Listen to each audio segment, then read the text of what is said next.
করে সাজাই দিল। শুভ শুভ, কেমন লাগছে বলো বলো, কেমন লাগছে কেমন লাগছে? সাজলে তো আমার শাশুড়ির দারুণ লাগে, এই কথাটা আজকে বলেই দিই। হ্যাঁ মা, আপনার দারুণ সুন্দর লাগছে দেখতে। তো এখন কি করবেন? আমি তো কিছুই করতাম না। শুভ যখন সাজাই দিল, তোমার মোবাইলটা নিয়ে চলো তো একটু পুকুরের ধারে। আমি ওই যে আমাদের ওই মাটির কলসিটা আছে না বৌমা, ওই কলসিটা নিয়ে আমি একটু গান করব। আমার খুব আশা গান করার। চলো না বৌমা, চলো না। আমি কেমন গান করব জানেন বৌমা?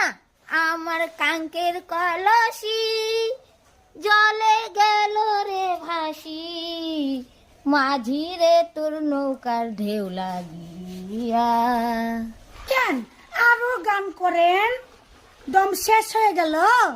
ওইটুকি আমার ফোন ধরার মানুষ নাই, আর আমি আরো গান শিখবো।